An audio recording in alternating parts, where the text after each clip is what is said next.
मेरा यही कहना है कि आप लोग थोड़ा ध्यान दीजिए।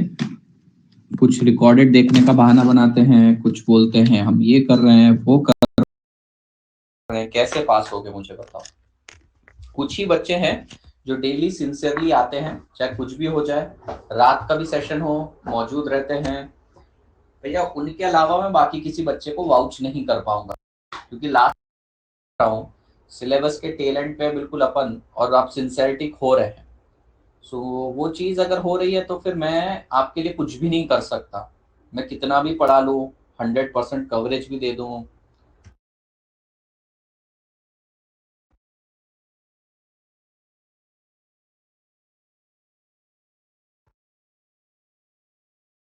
कुछ नहीं कर पाऊंगा मैं आपके लिए। तो सभी बच्चों को बोल रहा हूँ मैं, थोड़ा सा सिंसियर होने का टाइम वापस आ गया है।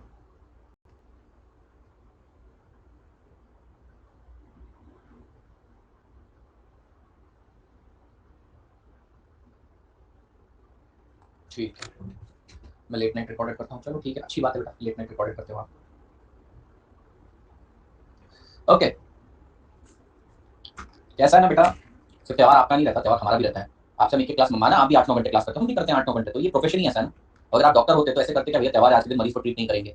और अब तो फेस्टिवल सीजन स्टार्ट हो गया है, अगर यहाँ से आपका शुरू हो जाएगा, लेकिन मैं बोल के भी क्या करूँ, जो बच्चा आया है उसको तो बोलना नहीं है मुझे, जो नहीं आया उसको सुनाना है। पहले G2 वैसे भी निगलेक्टेड रहता है, क्योंकि ग्रुप 1 ही नहीं निकलता है बच्चे का। ग्रुप 1 निकलता है वापस ग्रुप 1 पढ़ता रहता है। तकलीफ है तो यहीं से शुरू, बुरा लगता है ना यार। खैर मुझे क्या, इतना मैं इतना टेंशन नहीं लेता हूँ, बस थोड़े से टाइम की बात है। उसके बाद वो ग्रुप को आपको इंपॉर्टेंस देनी पड़ेगी, तभी आपको आर्टिकलशिप करने का मौका मिलेगा।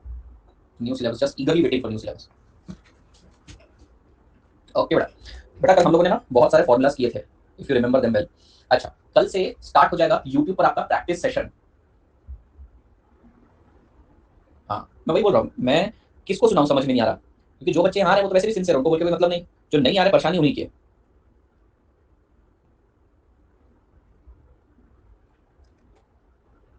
हाँ, मैं आपको बता रहा हूँ, रोज हमारा रात को 10:30 बजे सेशन रहता है यूट्यूब के ऊपर। 3 दिन हफ्ते में रहता है फाउंडेशन का, 3 दिन रहता है इंटरमीडिएट का। आज के दिन मैंने नहीं रखा है, कल रहेगा आप लोगों का सेशन। ठीक है, कल रहेगा आपका सेशन, परसों भी रहेगा, 2 दिन रहने वाला है। सर मुझे कैपिटल स्ट्रक्चर में कुछ क्वेश्चन में प्रॉब्लम आ रही है, क्लास क्लास में पूछ लूंगा, ठीक है।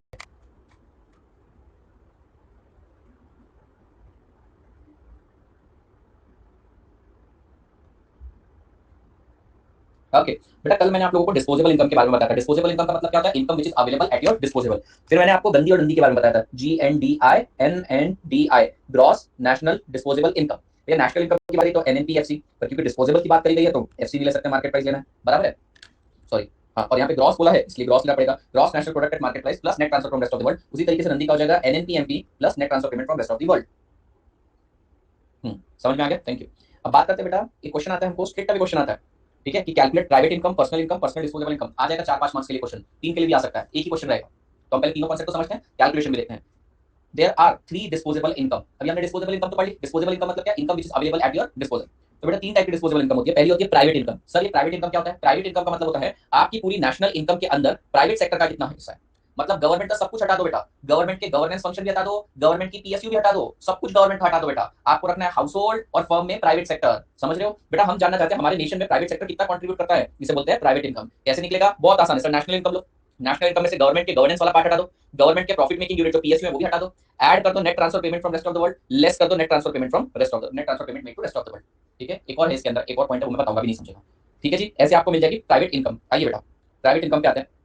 प्राइवेट इनकम ये आपको लिखने के लिए कभी नहीं पूछेंगे कि प्राइवेट इनकम क्या होती है, बस आपको पता होना चाहिए। Private income is the income earned by household and business sector including current transfer payment received from government and rest of the world. It is the sum of factor income from all sources plus transfer payment from government and rest of the world. अच्छा, government का भी आएगा sir transfer payment. अच्छा, government का भी transfer payment आएगा sir. Government का transfer payment तो आपने एक्सक्लूड करने के लिए बोला था ना, बिल्कुल सही बात है। मैंने जब आपको बोला था कि भैया ये गवर्नमेंट सेक्टर है, ये हाउस होल्ड सेक्टर है, ये फर्म है, इनके बीच का इंट्रा ट्रांसफर एक्सक्लूड कर दो, किसी काम का नहीं है। पर बेटा अगर मुझे सिर्फ इन दोनों की इनकम लेनी है तो गवर्नमेंट से मिलने वाला ट्रांसफर पेमेंट मुझे कंसीडर करना चाहिए ना। पहले क्या हो रहा था, गवर्नमेंट के पास से माइनस हो रहा था, हाउस होल्ड में प्लस हो रहा था। ऐसे नहीं समझेगा आपको। पहले क्या हो रहा था बेटा, ये गवर्नमेंट है, ये हाउस होल्ड है, ये फर्म है। लेट्स से बेटा इसका कंट्रीब्यूशन 100 है, इसका 200 है, इसका 300 है। टोटल बताइए कितना था, टोटल बताइए कितना था, टोटल 600।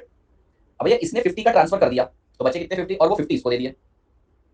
क्या कोई इंपैक्ट आया, क्या कोई इंपैक्ट आया? नहीं। पर जरा ध्यान देना, क्या प्राइवेट सेक्टर की इनकम में इंपैक्ट आया? हाँ सर, पहले वो 500 था, अब 550 हो गया। तो अगर आपको सिर्फ प्राइवेट इनकम निकालनी है तो गवर्नमेंट के ट्रांसफर को कंसीडर करना चाहिए, क्योंकि बेटा इसके हाउस होल्ड में ऐड हो गया है, गवर्नमेंट में माइनस हो गया है, तो टोटल नेशनल इनकम पे फर्क नहीं पड़ेगा, पर प्राइवेट सेक्टर को तो फर्क पड़ेगा ना। होल्ड करना।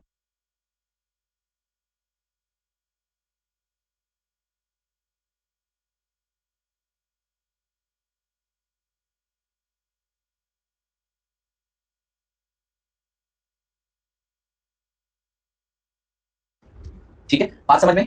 तो भैया अगर मैं डिस्पोजेबल इनकम निकालता हूं तो मेरे को गवर्नमेंट के ट्रांसफर से कोई फर्क नहीं पड़ता, लेकिन बेटा अगर मैं प्राइवेट सेक्टर की इनकम निकालता हूं तो गवर्नमेंट के transfer payment plus rest of the world के ट्रांसफर पेमेंट्स भी फर्क पड़ेगा। बात समझ में। It explain the portion of national income held by government and private sector. से पता चल जाता है हमारे नेशनल इनकम में गवर्नमेंट का कितना हिस्सा है, प्राइवेट सेक्टर का कितना हिस्सा है। कैसे निकालेंगे? सबसे पहले तो आप नेशनल इनकम ले लो, एनएनपीएफसी, उसके अंदर लेस कर दो गवर्नमेंट के प्रॉफिट वाले department, income from property and entrepreneurship approving to government commercial enterprise and admin department like Air India, Indian railway, भेल से गेल, यानी गवर्नमेंट के प्रॉफिट मेकिंग जितने भी, प्रॉफिट मेकिंग मतलब कमर्शियल एक्टिविटीज हटा दो, हटा दिया। Saving of non departmental enterprise, बेटा saving of non departmental enterprise मतलब आपका आरटीओ हो गया, इनकम टैक्स डिपार्टमेंट हो गया, एक्साइज डिपार्टमेंट हो गया, पब्लिक वर्क डिपार्टमेंट हो गया, इन सबको भी हटा दो। फिर बेटा current transfer payment, net transfer payment from rest of the world add कर दो, net transfer payment from government भी ऐड कर दो। नेक्स्ट है ऐड करेंगे इंटरेस्ट ऑन नेशनल डेट। सवाल ये है कि सर ये इंटरेस्ट ऑन नेशनल डेट क्या होता है? सवाल तो यार है कि इंटरेस्ट ऑन, एक सेकंड, एक बच्चे का अर्जेंट में मैसेज है।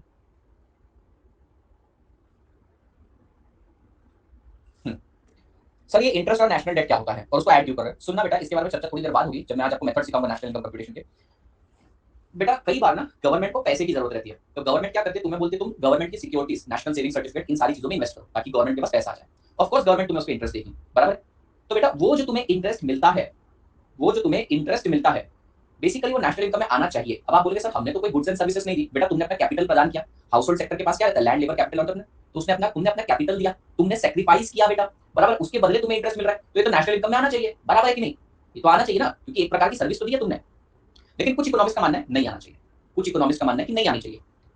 हमने बोला क्यों नहीं आना चाहिए, बोलते दो रीजन है। पहली बात तो हमको ये प्योरली सर्विस तो नजर ही नहीं आ रही है, तुमने बस अपने कैपिटल पे कुछ अर्न किया, तुम्हारे पास पैसा पड़ा था, तुमने उस पैसे से कुछ अर्न किया, तो कुछ इकोनॉमिक्स का ये मानना है। दूसरे कुछ इकोनॉमिक्स बोलते हैं भैया आपने जो नेशन को पैसा दिया है, ठीक है, वो देश हित के लिए दिया है, it is not for commercial purpose. अगर वो कमर्शियल पर्पस के लिए है ही नहीं तो फिर उसके ऊपर के इंटरेस्ट ऑन ट्रांसफर पेमेंट मान लेंगे। तो कुछ इकोनॉमिक्स का मानना है कि इंटरेस्ट ऑन नेशनल डेट लेना चाहिए, कुछ बोलते नहीं लेना चाहिए। तो भैया हमने कंजर्वेटिव साइड पे नेशनल इनकम में से उसको हटा दिया। अब भैया हटा तो दिया, मतलब एनएनपीएफसी में तो वो है नहीं, एनएनपीएफसी में वो इंक्लूडेड नहीं था, interest on national debt debatable point था, तो हमने उसको हटा दिया। लेकिन बेटा आपके पास वो इंटरेस्ट आ तो रहा है, आप उसे खर्च तो कर रहे हो। मैंने गवर्नमेंट को ट्रांसफर किया बेटा 1 करोड़ रुपए, मुझे इंटरेस्ट आ रहा है 1 लाख रुपए महीने का। बेटा अब ये जो 1 लाख रुपए है मेरे पास, जरा ध्यान से सोचिएगा, 1 लाख रुपए भले तुमने नेशनल इनकम में नहीं लिया, पर मेरी इनकम तो है, प्राइवेट सेक्टर की इनकम तो है, तुम बराबर बराबर बकायदा टीडीएस भी काटते हो, तो प्राइवेट इनकम में लेंगे। तो ऐसे कुछ पॉइंट्स है बेटा कि इंटरेस्ट ऑन नेशनल डेट एक डिबेटेबल पॉइंट है, आगे आएगा यहाँ पर देखो। Interest that government pay on national debt. Sometimes government borrow from private institution and interest on the same. The interest shall be included in factor payment by. It is argued that monies are utilized for welfare and shall be treated as transfer payment. तो dual approach है, एक तरफ बोल रहे कि भैया house hold sector land labour capital भी तो प्रोवाइड करता है। अब कैपिटल को तुमने फैक्टर कॉस्ट में तो लेना चाहिए ना, क्योंकि कैपिटल के ऊपर रेम्यूनरेशन क्या होता है, इंटरेस्ट, इंटरेस्ट को तो लेना ही चाहिए। अरे मुझे एक बात बताओ, लेना चाहिए कि नहीं? तो बोलते हाँ लेना चाहिए। एक साइड बोलते हैं ये, दूसरी साइड बोलते हैं जो पैसा है तो वेलफेयर के लिए, इससे तो कोई इकोनॉमिक एक्टिविटी हो नहीं रही है, ये तो हम जनहित के लिए खर्चा कर रहे हैं, तो डिबेट हो गया, तो हमने उसको एक्सक्लूड कर दिया। समझे क्या? तो अगर आपसे पूछे कि भैया प्राइवेट इनकम क्या है, तो बहुत आसान है बेटा। प्राइवेट इनकम कैसे निकलेगी? नेशनल इनकम, एनएनपीएफसी, उसमें से गवर्नमेंट के प्रॉफिट मेकिंग डिपार्टमेंट हटा देने, गवर्नमेंट के नॉन डिपार्टमेंटल सेविंग यानी नॉन प्रॉफिट, गवर्नमेंट के एडमिन डिपार्टमेंट हटा देने, लेस सॉरी ऐड करना इंटरेस्ट ऑन नेशनल डेट। क्यों? क्योंकि साहब वो नेशनल इनकम में इंक्लूडेड नहीं था, पर वो मुझे पैसा मिल तो रहा है। ऐड करेंगे net transfer payment from government, add करेंगे net transfer payment receive from rest of the world, आपका आंसर आ जाएगा। एग्जांपल के तौर पे लेते हैं बेटा, मान लो मेरा एनएनपीएफसी है 10,000, गवर्नमेंट ने एयर इंडिया, इंडियन रेलवे, भेल गेल सेल से बेटा 350 कमाया, वो 350 कमाया नेशनल इनकम में था, उसको हटा दो, लेस कर दे 350। गवर्नमेंट के कुछ नॉन प्रॉफिट मेकिंग डिपार्टमेंट ने भी कंट्रीब्यूशन किया, उनकी सेविंग्स को भी हटा दो, 30 को हटा दिया।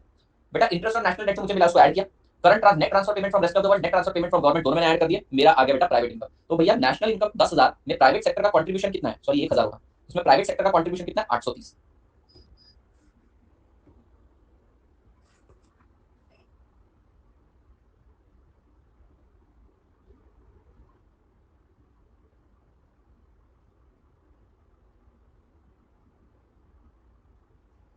क्लियर है? क्लियर है? क्लियर है? अच्छा हमने निकाल ली प्राइवेट इनकम, प्राइवेट इनकम की बात निकालेंगे पर्सनल इनकम। ठीक है, ये जो इनकम निकली तो प्राइवेट सेक्टर की इनकम है। अब इस प्राइवेट सेक्टर की इनकम में से पर्सनल इनकम कितनी होगी? तो आपको क्या करना है, प्राइवेट इनकम लेना है। अब ये प्राइवेट इनकम के अंदर से आप टैक्स पे करोगे, कॉर्पोरेट टैक्स, वो लेस कर दो। कुछ पार्ट आप रिटेन भी करोगे, रिटेन अर्निंग अनडिस्ट्रीब्यूटेड प्रॉफिट, वो भी लेस कर दो, जो बचेगा वो पर्सनल इनकम है। देखिए बेटा 830 रुपए आया आपके हाथ में, आपने गवर्नमेंट को हटा दिया। अभी 830 में से जो कुछ टैक्स लगेगा, कॉर्पोरेट टैक्स, कॉर्पोरेट कंपनी वाला टैक्स हटा दो, रिटेन अर्निंग हटा दो, इतना पैसा पर्सनल इनकम, सिंपल। अब भैया ये पर्सनल इनकम आप लेके घर पे जा रहे थे, भैया अब हमने पर्सनल इनकम निकाल ली, ये 730 रुपए आपकी पर्सनल इनकम है, पर आप इसको खर्च नहीं कर सकते। क्यों? क्योंकि भैया ये जो 730 रुपए लेकर जा रहे हैं इसमें आपको पर्सनल टैक्स भी लगेगा, मोदी जी लगा देंगे। वो कॉर्पोरेट टैक्स था, ये पर्सनल टैक्स है आपका। वो कंपनी ने टैक्स पे कर दिया, उसके बाद अपने सभी लोगों को बांट दिया उसने पैसा। अब ये आपकी इनकम बन गई, ये 730 में से आप टैक्स पे कर दें। और बेटा कई बार हमको miscellaneous tax, receipts, fine, penalty वगैरह भी पे कर जानी पड़ती है, उसको हटा देंगे तो 640 रुपए बचता है। तो बहुत सिंपल है, आपको लग रहा होगा सर इतना बड़ा डिटेल में कैसे समझेगा, आपको बहुत सिंपल है। सबसे पहले आपको नेशनल इनकम लेना है एनएनपीएससी, इसमें लेस करना है गवर्नमेंट के बेटा एडमिन डिपार्टमेंट, ऐड करना है कि गवर्नमेंट के प्रॉफिट वाले डिपार्टमेंट, सॉरी लेस करना है, ऐड करना है interest on national debt, add करना है net transfer payment from rest of the world and government.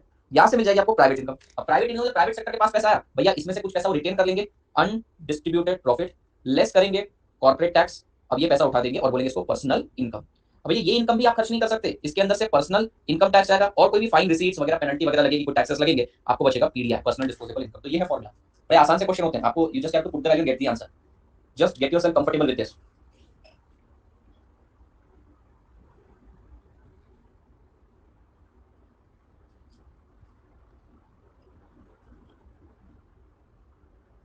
चलो चिंग चिंग चिंग चिंग चिंग एनएनपीएससी क्या होगा तेरे को?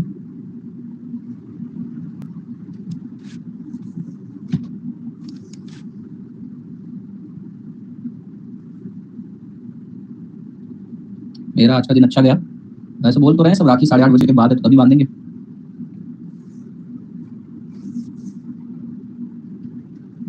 साढ़े आठ के बाद रुका हूँ।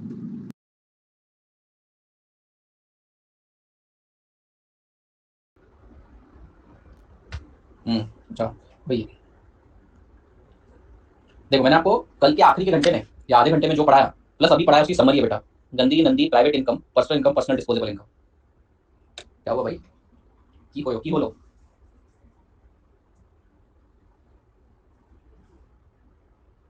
क्या हुआ? हुआ क्या? क्या हुआ?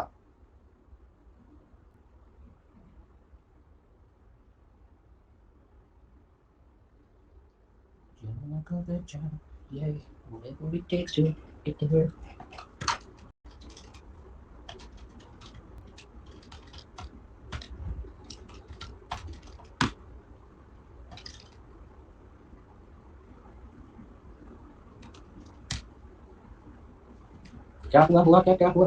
दीदी को लेने का क्या एक्सीडेंट स्कॉर्पियो के? तेरे को कुछ तो नहीं हुआ ना भाई? और घर वाले सब सही सलामत है ना? घर वाले और तू सब सही सलामत है?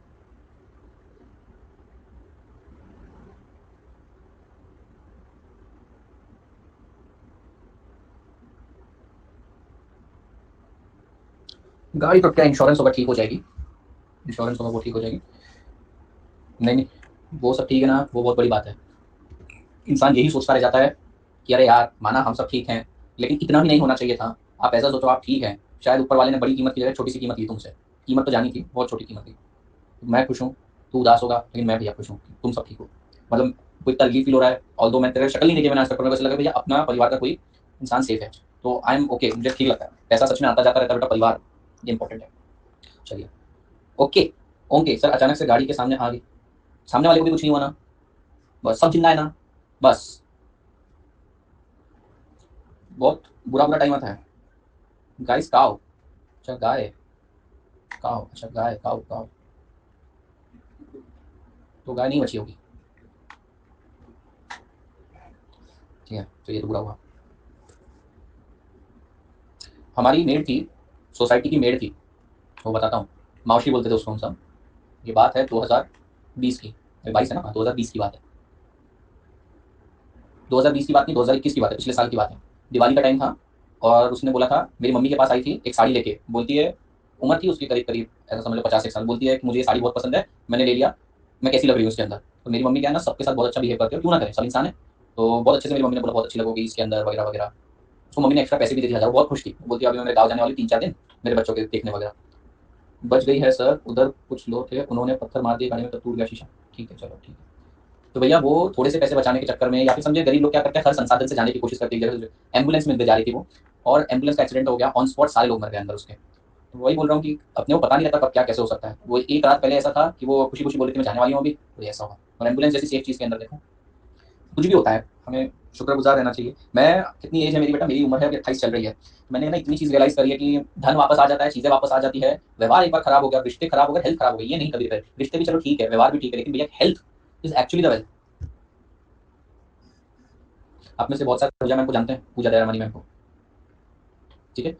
बहुत सारे लोग, उनको बेटा किसी को पता नहीं है, वो किसी को बताती भी नहीं है, उनको टाइप 1 डायबिटीज़ है और एज कितनी होंगी? वो आपसे 3-4 साल बड़ी होंगी, ठीक है? So that type of diabetes she has to take injections daily 2 times a day of insulin. So how tough life is. पैसा है उनके पास, लेकिन पैसा किस काम का है इतना? सही है, तो हमारे नज़दीक में इतनी चीज़ें घटनाएँ होती हैं ना कि जान है तो काफ़ी है। अरे छोड़ना, रोना छोड़ना, तुम्हारे पास स्कॉर्पियो है, तुम्हारे पास आईफ़ोन है, तुम अमीर हो, रोना बंद कर, कुछ नहीं होगा।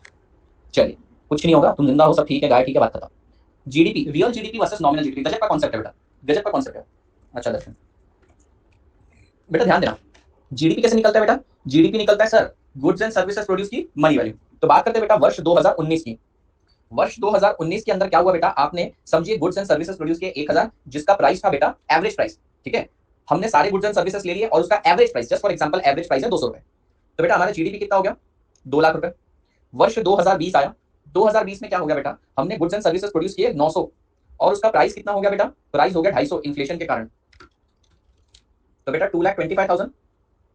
वर्ष 2021 की बात करते हैं। वर्ष 2021 में 1100 यूनिट प्रोड्यूस हुए, प्राइस हो गया 180, 1,98,000। बेटा मुझे बताओ, ये डेटा को देखकर सबसे अच्छा साल कौन सा था आपका? ये डेटा को देखकर बताइए, क्या वर्ष 2020 सबसे अच्छा था? और बेटा अगर टेक्निकली देखोगे तो सबसे ज्यादा गुड्स एंड सर्विसेज तो इस साल प्रोड्यूस हुए थे। सबसे ये वाले डेटा को देखोगे ना, जीडीपी को करंट प्राइस हमने क्या किया, हर साल के करंट प्राइस से मल्टीप्लाई किया और उस बेसिस पर हमको पता चल रहा है कि भैया यहाँ 2 लाख, 2,25,000, 1,98,000। ये देखने पर तो आपको लगेगा 2020 तो सबसे अच्छा साल था और देखो ना सबसे कम गुड्स एंड सर्विसेज तो वही प्रोड्यूस हुए और डेटा देखने पर आपको लग रहा है 1,98,000 सबसे खराब यहाँ पर था, जबकि सबसे ज्यादा गुड्स एंड सर्विसेज यहाँ पर प्रोड्यूस हुए। क्या रीजन नजर आ रहा है आपको? सर हर साल जो प्राइस बदल रहा है वो मिसलीडिंग कैलकुलेशन दे रहा है हमें। तो सर गुड्स एंड सर्विसेज कितने प्रोड्यूस हुए उससे मतलब है, उसका मनी वैल्यू से मल्टीप्लिकेशन सिंपलिसिटी के लिए। तो सर क्या किया जाए, इसे बोला जाता है GDP at current price, current price, nominal GDP. Sir क्या किया जाए, एक काम करते हैं, एक काम करते हैं, इसको बेस ईयर के प्राइस पर लेकर जाते हैं। लेट्स से बेस ईयर का प्राइस है 100, लेट्स से बेस ईयर का प्राइस है 100, तो हम क्या करेंगे, हर साल का जो आपका जीडीपी है, ये नॉमिनल जीडीपी है ना, इसको हम कन्वर्ट करेंगे बेस ईयर के जीडीपी में। कैसे हम करेंगे बेटा? 2 लाख रुपए लेंगे, divided by price of current year multiply by price of base year. Next 2,25,000 divided by price of base year, sorry current year, multiply by price of base year. Next 1,98,000 divided by price of current year multiply by price of base year. बताओ बेटा क्या answer आ रहा है आपका? 1,90,000 और 1,10,000। बेटा क्या आपको सही कंक्लूजन मिल गई कि ईयर 2021 सबसे सही था? तो हम क्या करते हैं बेटा, नॉमिनल जीडीपी क्या है? गुड्स एंड सर्विसेज की करंट वैल्यू। अब भैया एक्चुअली गुड्स एंड सर्विसेज ज्यादा नहीं हो रहा, बस प्राइस बढ़ने के कारण नेशनल इनकम बढ़ते हुए दिख रही है, तो हम क्या करेंगे, उसको डिवाइड करेंगे करंट ईयर प्राइस से, मल्टीप्लाई कर देंगे बेस ईयर प्राइस से और हमको मिल जाएगा GDP at constant price, real GDP. Real GDP सही कंक्लूजन देता है। रियल जीडीपी से पता चल जाता है इस साल सबसे ज्यादा गुड्स एंड सर्विसेज हुए थे, इस साल सबसे कम, जो कि यहां से देखकर समझना है। ये रियल जीडीपी, नॉमिनल जीडीपी, बोलो समझा? नॉमिनल जीडीपी यानी जीडीपी एट करंट प्राइस और रियल जीडीपी यानी GDP at constant price, base year price. Nominal GDP कैसे निकलता है भैया? GDP at current price is money value of goods and services produced by blah blah blah blah blah blah at current market price. और real GDP में क्या है? Final value of goods and services produced blah blah blah blah blah eight base year price. Sir nominal को real में कैसे करते हैं? कुछ नहीं बेटा, नॉमिनल जीडीपी लेना, divided by current year price लेना, multiply by base year price करना, आपका रियल जीडीपी बन जाएगा। सर एक मिनट, रियल जीडीपी 2020 था ना बेटा? रियल जीडीपी का मतलब क्या हो रहा है कि हमें गुड्स एंड सर्विसेज को कोई पुराने बेस ईयर के प्राइस पे वैल्यू करना है। मतलब हमें क्या करना है, हमें इसको 200 से नहीं 100 से मल्टीप्लाई करना है। सर लेकिन हम तो 200 से मल्टीप्लाई कर बैठे, तो 200 से डिवाइड कर दो। सर हम 100 250 से मल्टीप्लाई कर बैठे तो 250 से डिवाइड कर दो। सर हम 180 से मल्टीप्लाई कर बैठे तो डिवाइड कर दो और फिर मल्टीप्लाई कर दो बेस ईयर से। ये तो बोल रहे ईयर 2000 का भी बेस पकड़ते हैं और बेस है 100, बेस 100 माना इन्होंने, वो मुझे नहीं पता। ये पढ़ो, why GDP expressed at constant price is known as real GDP. देखिए क्या बोल रहे हैं sir, constant GDP at constant price को रियल जीडीपी क्यों बोल रहे हो? क्योंकि जीडीपी का मतलब होता है final value of goods and service produce. But अगर आप उसको करंट प्राइस पे वैल्यू करते हो तो जीडीपी के अंदर इंपैक्ट आता है बिकॉज ऑफ टू रीजन, एक तो गुड्स एंड सर्विसेज की क्वांटिटी और दूसरा है प्राइस। तो कई बार ऐसा हो जाता है कि एक्चुअल गुड्स एंड सर्विसेज की क्वांटिटी नहीं बढ़ती बट प्राइस बढ़ने के कारण जीडीपी बढ़ा दिखता है। So to avoid this all the goods and services produced are multiplied with base year price to know the real GDP. GDP is valued, GDP is the value derived by multiplying price of product into number of unit produced. The GDP price on account, the GDP may change on account of change in either factor. Thus, GDP at current price may not reflect real domestic output. This is because GDP may rise because of rise in price of good without actual increase in production. This may lead to misleading figure. आपको बता दिया. On the other hand, GDP at constant price is affected by change in quantity of final goods and services. मतलब वहां पे सभी को बेटा base year पे वैल्यू किया जा रहा है, सभी को 100 पे वैल्यू किया जा रहा है, तो जिसकी क्वांटिटी ज्यादा उसका फाइनल आंसर ज्यादा। Therefore, if GDP express at constant price, it takes price of base year, and thus change is only on account of change in production. Sir real GDP में कार, हाँ ये देखो तुम बोल रहे हो कि भैया जो गुड्स इस साल बने उसका बेस ईयर क्या लेना, यही बोल रहे हो ना तुम, यही बोल रहे हो ना तुम। ये देखो कितनी खुशी हुई मुझे तुमने सवाल पूछा। Conceptual difficulty in measuring national income, valuation of new good at constant price, ये एक समस्या है। सर अगर कोई गुड्स वर्ष 2000 में था ही नहीं तो उसकी वैल्यू कैसे करोगे, स्मार्टफोन की वैल्यू कैसे, तो ये कॉन्सेप्चुअल चैलेंजेस हैं, ये लेंगे। क्या बात है अंतर्यामी, जो ग्रीन कलर में दिया है ना क्वेश्चन एग्जाम में आ सकता है।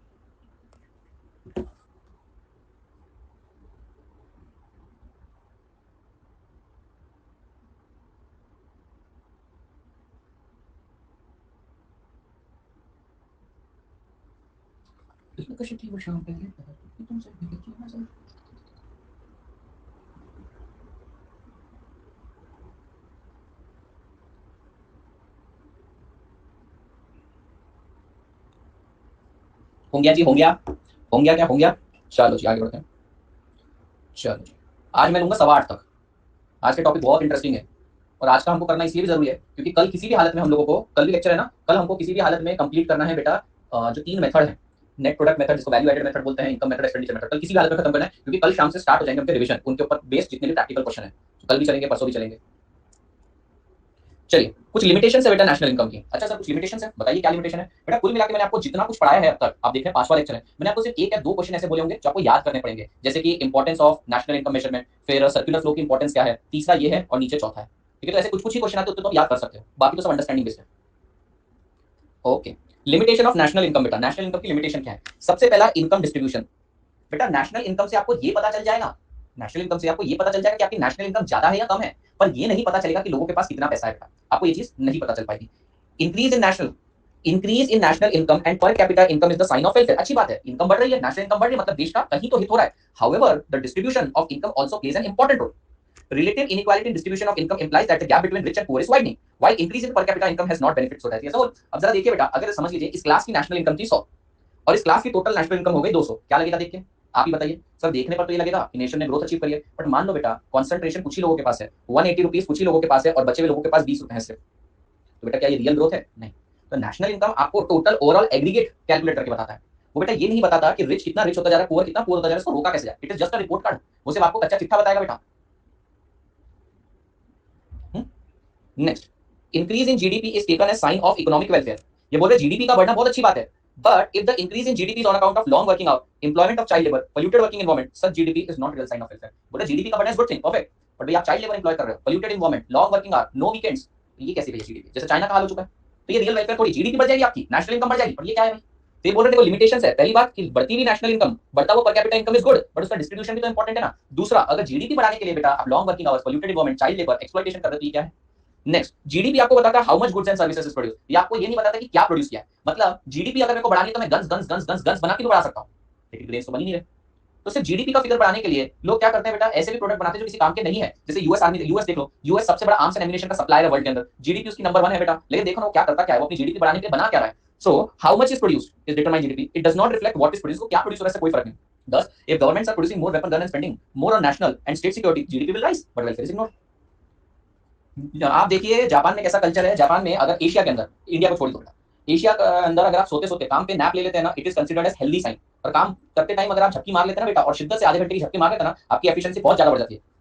पर अगर आप कनाडा की बात करें, यूएस की बात करें, आप काम पे टाइम पे सोते हुए भी नजर आ गए तो आप लोगों को पहले वार्निंग मिल जाएगा और सेकंड टाइम आपको टर्मिनेट कर दिया जाएगा सीधा, इंसान सो भी नहीं सकता।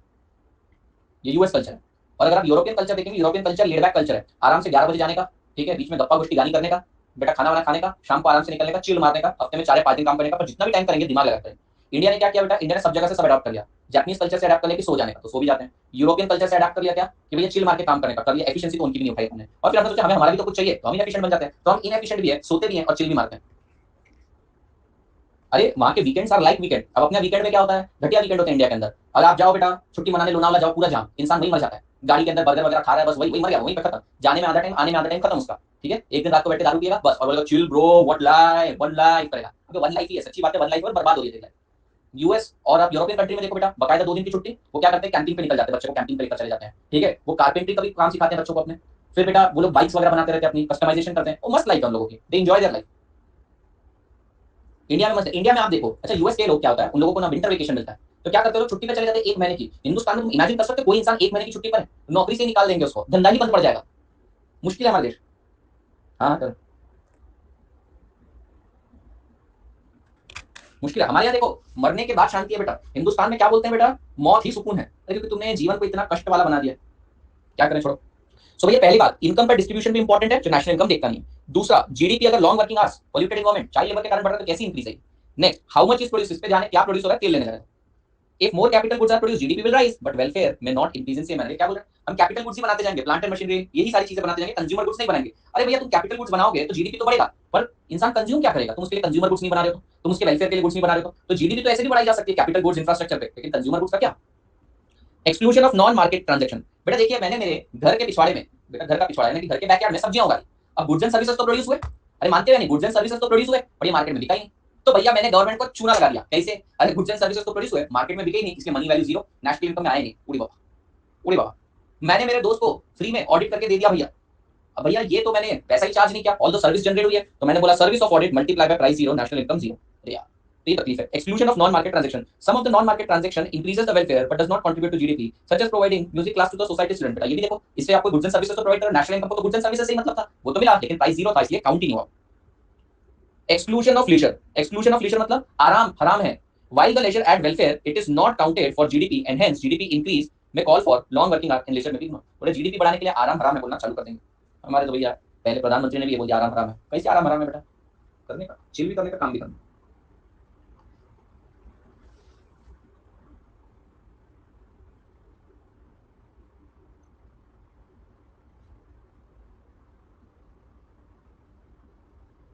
लोग सिर्फ सोचते हैं मेरा प्रोडक्ट सेल हो, लेकिन उसकी वजह से कितने लोगों की जान जाती है ये नहीं सोचते, मुझे बहुत बुरा लगता है, भगना भी चाहिए बुरा।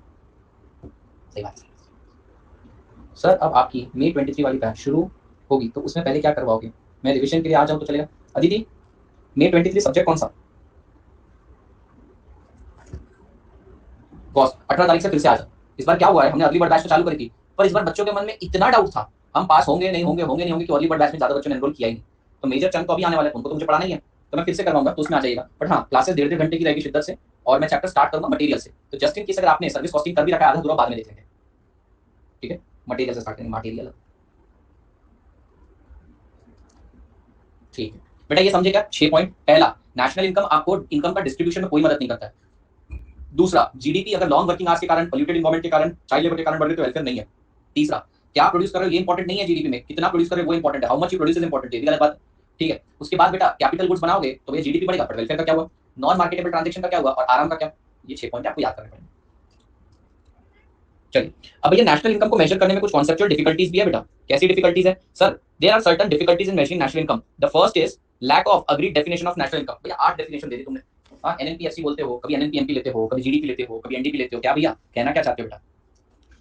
नेक्स्ट है non availability of accurate distinction between final good and intermediate good. आप सभी जानते हैं कि हमें final value of goods and services लेना है, इंटरमीडिएट नहीं लेना है, बराबर है। लेकिन मान लो आप डेयरी में जा रहे हो, अब भैया डेयरी वाले को क्या पता है कि आप इसे शिकंजी बना के बेचने वाले हो या शिकंजी बना के कंज्यूम करने वाले हो, तो समझ में नहीं आता। तो ये भी एक बड़ी समस्या है, क्योंकि भैया अगर आप शिकंजी बना के बेचने वाले हो तो भैया वो डेयरी वाले को अपना वो जो प्रोडक्ट है इंटरमीडिएट प्रोडक्ट की तरह कंसीडर करना पड़ेगा, पर अगर आप बना के पीने वाले हो तो उसको फाइनल प्रोडक्ट में कंसीडर करें। तो ये बहुत बड़ी समस्या है। पहली समस्या समझे कि भैया डेफिनेशन कौन सी है, ये नहीं समझना। दूसरा, फाइनल और इंटरमीडिएट गुड्स के बीच में। तीसरा, ट्रांसफर पेमेंट का भी लफड़ा है भैया। सर ट्रांसफर पेमेंट का क्या लफड़ा है, ट्रांसफर पेमेंट तो unilateral payment for which no corresponding goods और services are given in current year, इसमें क्या लफड़ा है, लफड़ा है। अरे भैया मैंने आपको पेमेंट ट्रांसफर किया, अब कई बार ये नहीं समझ में आता कि ये जो ट्रांसफर किया गया एक्चुअल सर्विसेज के लिए दिया है, ट्रांसफर पेमेंट के लिए दिया है। अरे कितनी सारी तो फोकट की हवाला इधर उधर की एंट्रीज होती है, अरे इधर से उधर कितनी एंट्रीज को घुमाते हैं। अभी आज मैंने मेरी मम्मी के अकाउंट से कुछ एक बड़ा अमाउंट मेरे अकाउंट में एज अ गिफ्ट ट्रांसफर किया, अब गवर्नमेंट तो परेशान हो गई, ये क्या है, ट्रांसफर पेमेंट है या गुड्स एंड सर्विसेज, परेशान है गवर्नमेंट। आज ही मैंने गवर्नमेंट को परेशान किया, तो उनको समझ ही नहीं आता ट्रांसफर पेमेंट की क्या है, समझे, पूछे। क्योंकि देखो ट्रांसफर पेमेंट है तो एक्सक्लूड करो, सर्विस के बदले पेमेंट है तो इंक्लूड करो। सर इसमें इसमें 6 पॉइंट, 6 3 के लिए 6। नेक्स्ट है सर्विस ऑफ ड्यूरेबल गुड, ये तुम बच्चे सब समझ जाओगे। बेटा अकाउंट्स का मैचिंग कंसेप्ट क्या कहता है कि भैया अगर आपने एक एसेट परचेज कर लिया तो सारा का सारा खर्चा पीएल में मत डालो, हर साल थोड़ा थोड़ा थोड़ा थोड़ा डेप्रिसिएशन के नाम पे डालते जाओ, बराबर। लेकिन ये क्या बोलता है कि अगर कैपिटल गुड्स 2010 में बने तो सारा का सारा 2010 में ले लो, भले उससे मिलने वाले बेनिफिट फ्यूचर ईयर्स में मिलने वाले वो मत लो तुम।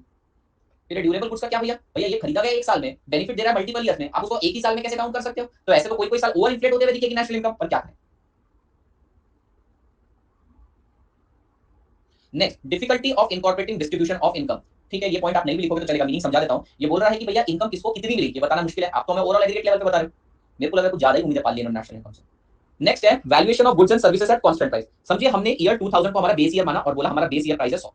अब भैया ये मान लिया तो हम सारे गुड्स एंड सर्विसेज का वैल्यूएशन बेस ईयर प्राइस पे कर सकते हैं। मैंने अभी तो आपको सिखाया रियल जीडीपी निकालने के लिए GDP at current year price divided by current year price multiply by base year price करना है। पर बेटा ऐसा मान लो कोई सर्विस है जो बेस ईयर में मौजूद ही नहीं थी तो क्या करिए, तो क्या करें बेटा उसका। फॉर एग्जांपल अगर आप देखोगे अनअकैडमी के सब्सक्रिप्शन का मॉडल, अगर मेरे को इसको वैल्यू करना है तो मैं करंट प्राइस भी कर सकता हूं, बेस ईयर के प्राइस पे कर ही नहीं सकता क्योंकि ये तो नई सर्विस है, तो इसका पुराना प्राइस तो है ही नहीं, तो बेस ईयर के प्राइस पे कैसे लेकर जाऊं मैं, ये भी एक समस्या है।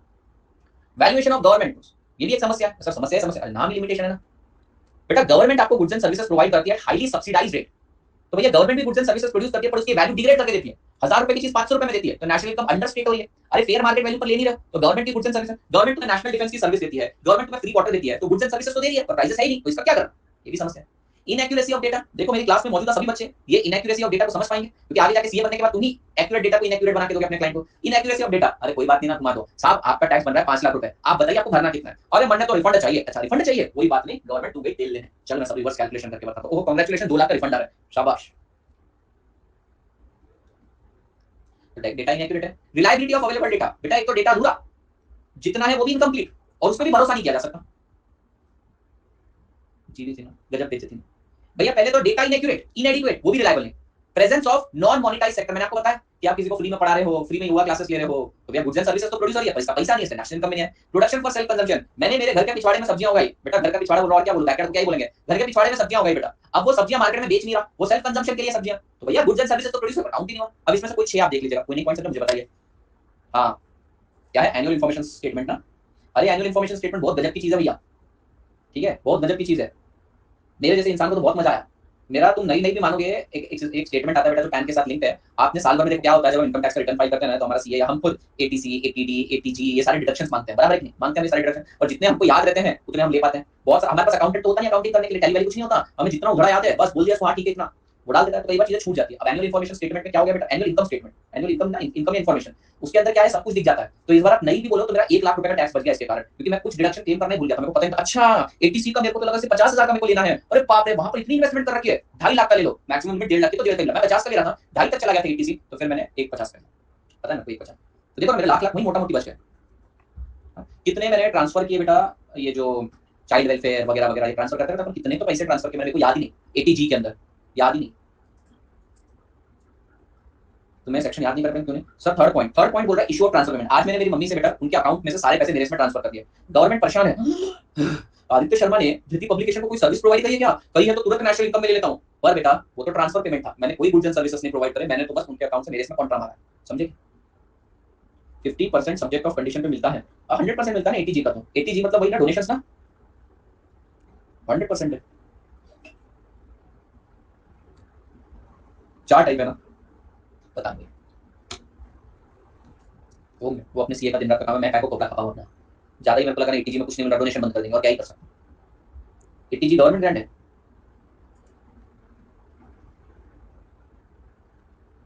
अरे वो क्या है, अपन ये एनजीओ ट्रस्ट वगैरह को ट्रांसफर करते हैं, वो क्या होता है।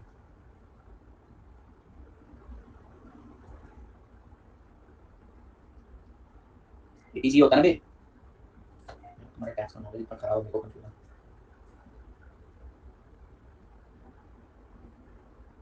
चैरिटेबल ट्रस्ट ना भी याद नहीं रहता, डोनेशन डिडक्शन ऑफ डोनेशन, समझ गया था। चलिए बेटा इकोनॉमिक और नॉन इकोनॉमिक एक्टिविटी क्या होती है बेटा। इकोनॉमिक एक्टिविटी वो एक्टिविटी होती है जो ट्रेडेबल होती है मार्केट में, नॉन इकोनॉमिक एक्टिविटी वो होती है जो मार्केट में ट्रेडेबल नहीं है। Economic activity is utility satisfaction derived from use of goods and services that can be purchased for money. Therefore, increase in national income lead to economic welfare. It can be measured by measuring increase in national income and per capita income. Non-economic activities are those product and services, goods and services, those who are not exchangeable in market and do not command any market value. मतलब बेटा economic activity हमारी book के हिसाब से, हमारे इस chapter के हिसाब से वो एक्टिविटीज होती है बेटा जो मार्केट में सेलेबल है, जो मार्केट में बिक सकती है, which can fetch some price into the market, while non-economic activities are those activities which do not fetch any price in the market. Simple था। चलो ये भी यूनिट खत्म हुआ हमारा।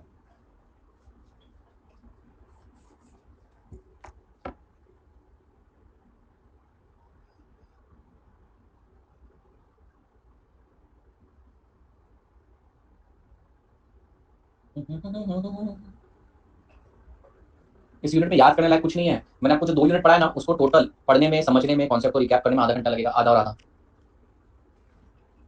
मैराथन देख लेना। जी भैया से याद है, तने गोयम का नहीं दिख रहा। राखी बना रहा होगा अड़ोसन और पड़ोसन के साथ। दे देंगे टेस्ट, कोई तकलीफ ही नहीं हमको, ले लेंगे टेस्ट। वैसे तो अनअकैडमी डालता ही है टेस्ट, तुम बोलो तो सैटरडे को डाल देंगे। अनअकैडमी मेरे जो चैनल पे वो मैराथन बहुत अच्छा है, बहुत अच्छा मैराथन है।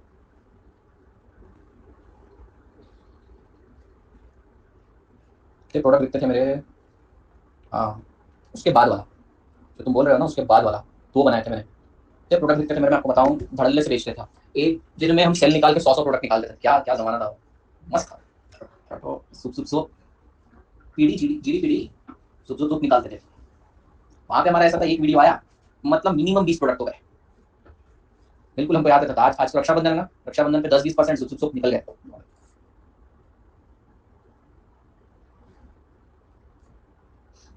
मैराथन वाले प्लेलिस्ट में देख लेना, बहुत अच्छा मैराथन है और पूरा ऑर्गेनिक व्यू है बेटा उसको।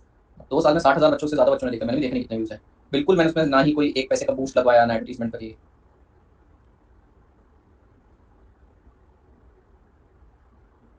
ठीक है दोस्तों,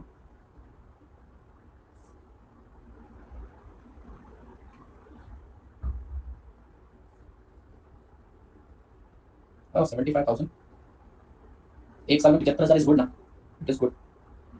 दूसरे चैनल पर डल गया है वहाँ पे 33,000। एक और चैनल पर डाल दिया, शाबाश भी है, सीए मैराथन नाम से एक चैनल है, 855। सीए इंटर क्लासेस नाम से भी एक चैनल है। अरे वाह, ये सही है। मोनिटाइज पर पीनट्स मिलते हैं बेटा। साल भर में से 40,000 कमाए मैंने मेरे चैनल से। तेरा मैसेज देखना सर, आप कॉस्टिंग का टेस्ट डाला करिए, हमारा रिवीजन हो जाएगा। ठीक है, अभी क्या करते हैं, अभी जैसे जैसे इन बच्चों को पढ़ाते जा रहा हूँ ना, इनका एक एक चैप्टर होता जाएगा, वैसे एक एक चैप्टर का तुमको डालते जाऊंगा। हाँ 11 आवर 41 मिनट्स वाला ये question, 11 hour 41 minutes, this is good marathon. Aditi तू यहाँ क्या कर रही होगी, चलिए बढ़िया आगे। तो कहाँ जाऊँ बहन, मे 23 वाली है तू। नहीं, अच्छा अच्छा अच्छा, ठीक है ठीक है, बैठ बैठ, कशी आहेस, बैठ बैठ जा। भगा रहा था मैं जबरदस्त, उठ के जा भी रही थी। नहीं सर मैं नहीं जा रही थी, चांगी है ना चांगी। चल हो, क्लास पसंद आ गए होंगे। चलिए बेटा, अब हम पढ़ेंगे मेजरमेंट ऑफ नेशनल इनकम, यानी ये सेक्शन टोटली प्रैक्टिकल है। यहाँ पर मैं आपको सिखाऊंगा आज और कल में जितना भी पार्ट सिखाऊंगा, आज जितना भी पार्ट सिखाऊंगा कल रात 10:30 बजे उसकी प्रैक्टिस हो जाएगी। कल जितना सिखाऊंगा कल रात को 10:30 बजे 2 सेशन दूंगा मैं, दोनों में प्रैक्टिस हो जाएगी। कल बहुत सारे क्वेश्चन हम प्रैक्टिस करने वाले हैं। तो चलिए बेटा, method of measuring national income. Sir इतना बड़ा प्रचंड संसार है, इतना बड़ा देश है, 140 करोड़ लोग, ऋषभ को अपने पापा की इनकम नहीं पता और मोदी जी जानना चाहते हैं पूरे देश की इनकम कितनी है। एक सेकंड होल्ड करना, प्रणव सर का फोन है।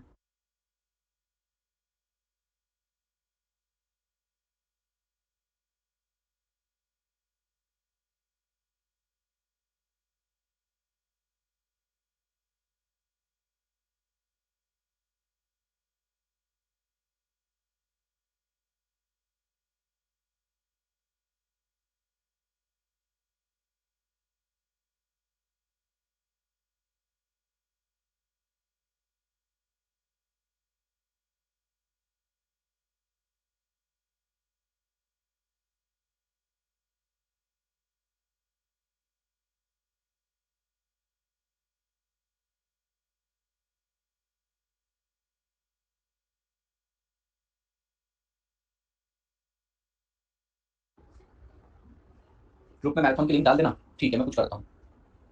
ठीक है भैया, इतना प्रचंड बड़ा देश है, 140 करोड़ लोग हैं, ऋषभ को अपने पापा की इनकम नहीं पता और यहाँ पे मोदी जी पूरे 140 करोड़ लोगों की इनकम मेजर करने के लिए बैठे हैं। तो भैया कोई सिस्टम बनाया कि नहीं? हाँ बनाया था, सिमन कुजनेट ने एक सिस्टम बनाया था। पढ़िए, national income account provide for, national income है ना, ये हमको कॉम्प्रिहेंसिव कॉन्सेप्चुअल और अकाउंटिंग फ्रेमवर्क देता है। ये जो नेशनल इनकम का एक फ्रेमवर्क बनाया है, नेशनल इनकम मेजरमेंट के लिए फ्रेमवर्क बनाया है, जिससे हम लोगों को कॉम्प्रिहेंसिव यानी डिटेल्ड कॉन्सेप्चुअल और अकाउंटिंग फ्रेमवर्क मिल जाता है। The task to measure the national income is undertaken by CSO, Central Statistical Organization, which is under Ministry of Planning and Programming Implementation. National income accounting was pioneered by Nobel Prize winning economists Simon Kuznets and Richard Stone. तो क्या बोल रहे हैं कि national income measurement का एक comprehensive structure जो आपको डिटेल कॉम्प्रिहेंसिव कॉन्सेप्चुअल और अकाउंटिंग फ्रेमवर्क बना के देता है, ये डेवलप किया था बेटा Nobel prize winning economist Simon Kuznets और रिचर्ड स्टोन ने। हमारे देश में नेशनल इनकम को मेजर करने का काम करता है सीएसओ, सेंट्रल स्टैटिस्टिकल ऑर्गेनाइजेशन, जो ministry of planning and implementation, ministry of planning and programme implementation के अंदर आता है। बात समझ में आया? तो ये क्वेश्चन आ सकता है। ठीक है, method of measuring national income, तो आपको पहले ये लिखना है, in India the measurement of national income is task to CSO, central statistical organisation. National income measure provide comprehensive conceptual and accounting framework. Next, ये जो नेशनल इनकम मेजरमेंट का concept है, ये रिचर्ड स्टोन और सिमन कुजनेट्स ने develop किया था। Sir कितने मेथड है, एक बार मुझे सर्कुलर फ्लो क्या है बता सकते हो क्या? हाँ sir, circular flow, circular flow of income is defined as continuous circulation of continuous circulation of production, income generation and expenditure. तो यहीं से तीन मेथड आगे बेटा, product method, income method, expenditure method.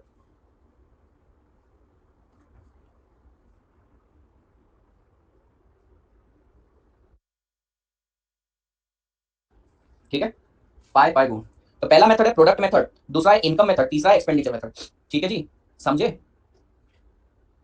तीन मेथड आगे बेटा सर्कुलर फ्लो से। सर ये तीनों मेथड का सेम रिजल्ट देते हैं? बिल्कुल सेम रिजल्ट देते हैं। अब डिपेंड करता है कि आपके पास इन्फॉर्मेशन कितनी है। अगर आपके पास देश में गुड्स एंड सर्विसेज कितने प्रोड्यूस हुए उसकी इन्फॉर्मेशन है तो वो ले लो, या तो आप लोगों की इनकम को मेजर कर लो वो, या तो उनके द्वारा किया गया एक्सपेंडिचर है वो ले लो। तीनों में से जिसकी इन्फॉर्मेशन ज्यादा अवेलेबल है उसको ले लो। हमारे यहाँ प्रोडक्ट मेथड, प्रोडक्ट मेथड हमारे लिए वो आसान है।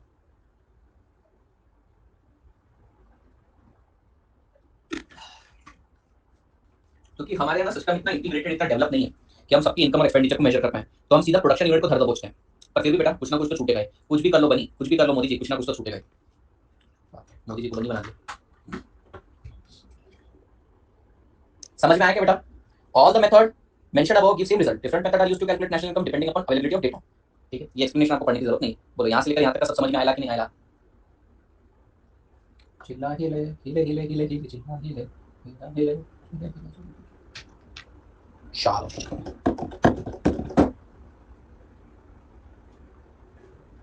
ठीक है, आगे बढ़ते हैं बेटा।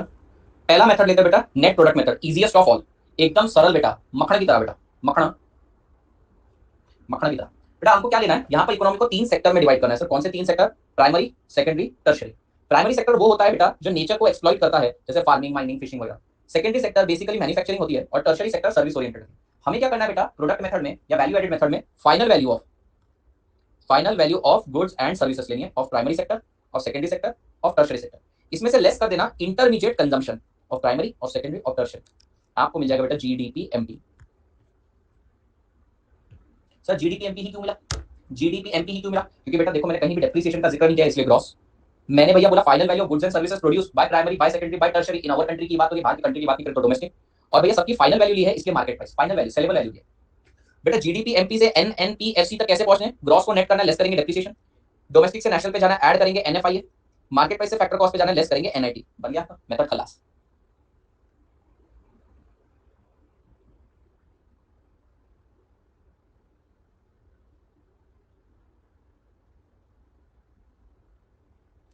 ठीक है, तो इतना आसान। न्यूमेरिकल लिखेंगे तो थोड़ा और समझ में आएगा। अभी तो सिर्फ पढ़ना है आपने, एग्जाम में लिखने के लिए नहीं आता, इसके ऊपर सीधा न्यूमेरिकल आएंगे। Meaning national income by value added method is the sum of net value added at factor cross across all at market price बेटा, एट मार्केट प्राइस करना, at market price across all producing unit less intermediate consumption. तो ये हमें क्या करना है, step one, हमें identify करना है producing enterprise and classify them into primary, secondary, tertiary. Primary sector वो रहते हैं वो production unit with in which produce goods and commodity by exploiting nature. Secondary sector is related to manufacturing and tertiary sector is related to service, intangible in nature.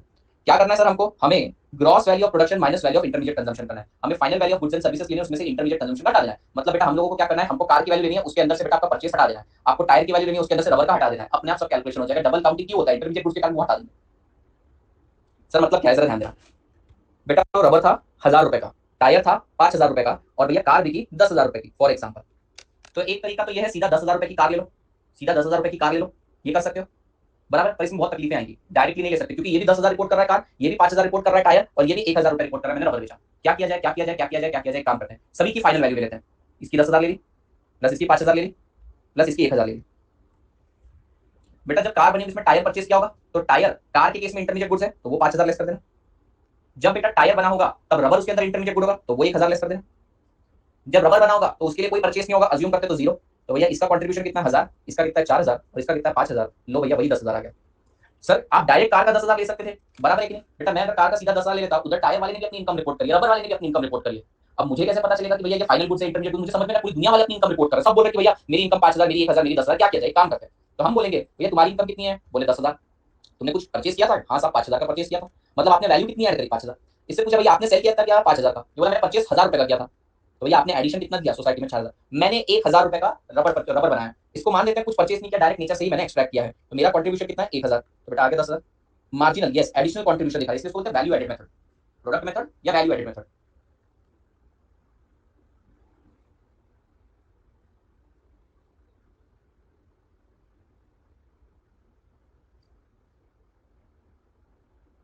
Only car की value. आप ऐसा भी कर सकते हो, सीधा का सीधा कार की वैल्यू ले लो, लेकिन फिर बोला पड़ेगा ये रबड़ वाले अपनी इनकम मत बताना, ये टायर वाले अपनी इनकम मत बताना, तो इनको चुप करवाना पड़ेगा।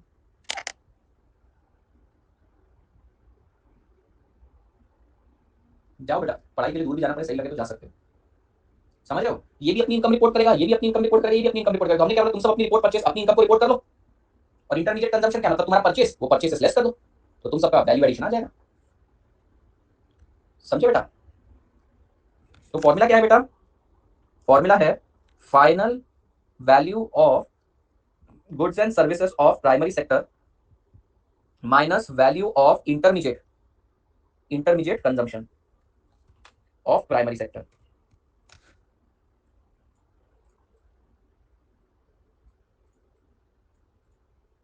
ऐड करेंगे बेटा इसमें final value of goods and services of secondary sector minus value of intermediate consumption of secondary sector, और यहाँ पे टर्शरी टर्शरी। ये सब ऐड करते हैं, इसलिए जीडीपी फोरकास्टिंग में दिखता है। समझा नहीं, आपको सभी के final value of goods and services add करने, माइनस कर देंगे उनका परचेस, तो इससे आपको मिल जाएगा बेटा जीडीपी और आपको कन्वर्ट करके एनएनपीएफसी तक पहुंचाना है। ध्यान दीजिएगा बेटा, कंजम्पशन दिया है, आप सभी जानते हैं कंजम्पशन कैसे निकलता है, opening stock plus purchase less closing stock. अगर आपको ओपनिंग क्लोजिंग स्टॉक की जानकारी नहीं दी है तो समझना इक्वल है purchase is equal to consumption, पर अगर ओपनिंग क्लोजिंग स्टॉक की इन्फॉर्मेशन दी है तो आप कंजम्पशन खुद का खुद डिराइव करेंगे। इसके ऊपर हम क्वेश्चन करेंगे, लेकिन कल, आज नहीं कर सकते।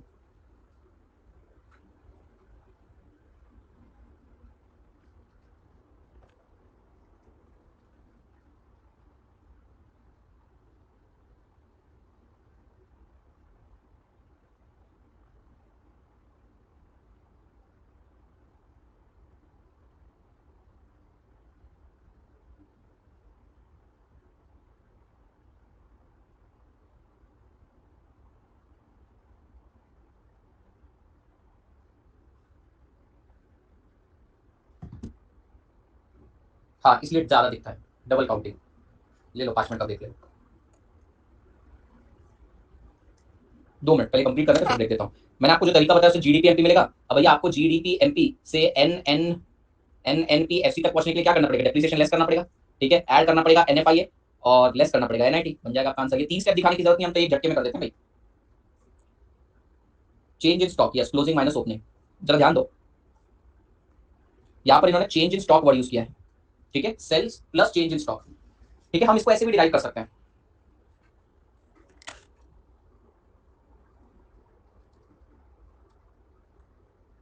जरा ध्यान देना, हमें क्या चाहिए बेटा, कंजम्पशन। कंजम्पशन कैसे निकलता है, opening plus purchase less closing, ठीक है, ये कंजम्पशन निकल गया। तो हम लोग क्या बोलते हैं, final value of goods and services minus consumption. बेटा माइनस कंजम्पशन का मतलब क्या होता है, minus opening plus purchase less closing, bracket खोलते हैं, minus opening minus purchase plus closing. थोड़ा सा रीअरेंज करते हैं, इसको ऐसे लिख सकते हैं, closing minus opening minus purchase. और बेटा क्लोजिंग माइनस ओपनिंग को बोलते हैं चेंज इन स्टॉक। तो फॉर्मूला ऐसा भी बनता है, final value of goods and services, ठीक है, final value of goods and services plus change in stock minus purchase, ये वाला फॉर्मूला बनता है, जबकि कोई डिफरेंस नहीं है। चेंज इन स्टॉक का मतलब आपको इतना याद रखना है, क्लोजिंग माइनस ओपनिंग कितना बदलाव आया है, ठीक है। तो देखो फॉर्मूला क्या बनता है यहाँ पे, sale plus change in stock, sale मतलब भाई final value of goods and services plus change in stock minus purchase आएगा, कंजम्पशन। या तो कंजम्पशन लो, या तो opening plus closing, sorry opening plus purchase plus closing, दोनों में से एक चीज लो बेटा, ठीक है जी। देखो मैंने क्या बोला, final value of goods and services sales minus consumption करना है। अब कंजम्पशन के लिए क्या लिख सकते हो, opening plus purchase plus closing लिख सकते हो। और चेंज इन स्टॉक, अगर चेंज इन स्टॉक दे रखा है उसका मतलब है क्लोजिंग माइनस ओपनिंग। कल करेंगे बहुत सारे क्वेश्चन। तो फॉर्मूला है final value of goods and services minus consumption. Consumption की जगह क्या आप ऐसा लिख सकते हो, minus opening plus purchase less closing. अब नेगेटिव साइन के साथ ब्रैकेट ओपन करते हैं, तो ये हो जाएगा, ठीक है। अब मैं क्लोजिंग और ओपनिंग को साथ में लिखता हूं, तो फाइनल गुड्स एंड सर्विसेज, ठीक है, माइनस ओपनिंग प्लस क्लोजिंग को क्या मैं ऐसे लिख सकता हूं, closing minus opening minus purchase, closing minus opening को चेंज इन स्टॉक भी बोलते हैं। तो फॉर्मूला आपको ऐसे भी दिखेगा, final goods and services plus change in stock minus purchase. लेकिन मेरा तरीका अलग रहेगा हमेशा, जहां भी मुझे चेंज इन स्टॉक दिखेगा ना बेटा, मैं उसको क्लोजिंग माइनस ओपनिंग लिख दूंगा और मैं खुद सॉल्व कर लूंगा। मैं ये नया फॉर्मूला याद नहीं रखूंगा, मेरे को इतना याद है क्लोजिंग ओपनिंग दे रखा है, कंजम्पशन वाला फॉर्मूला लगाना है, मैं तो यही फॉर्मूले की मदद से कर लूंगा, एक स्टेप एक्स्ट्रा करूंगा, एक फॉर्मूला कम याद रखूंगा।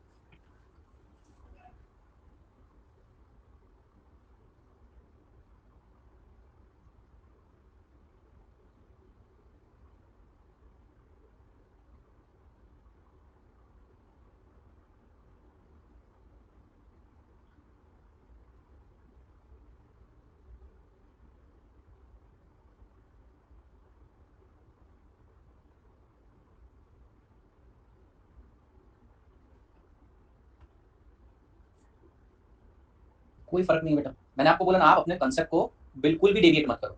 आप चेंज इन स्टॉक को opening minus closing, closing minus opening बोलने से अच्छा मैं आपको बोल रहा हूँ ये वाला फॉर्मुला यूज कर लेंगे, ठीक है, ये वाला फॉर्मुला यूज कर लेंगे, हम यूज करेंगे final value of goods and services minus consumption, consumption है opening plus purchase less closing. लेकिन हाँ, चेंज इन स्टॉक का मतलब यहाँ पर क्लोजिंग माइनस ओपनिंग ही है, एटलीस्ट हमारे नोमेनक्लेचर में। आपको एग्जांपल देखना है तो चलिए फिर एक क्वेश्चन ही कर लेते हैं। मैं वैसे कल के लिए वेट कर रहा था, कल तो बहुत सारे क्वेश्चन है, 30-40 क्वेश्चन है हमारे पास, पर आपको देखना है क्वेश्चन करवाई देते हैं, एक ही करवाऊंगा लिखना, फिर वो क्वेश्चन करने बैठ गए फिर ध्यान उधर ही जाता है हमारा।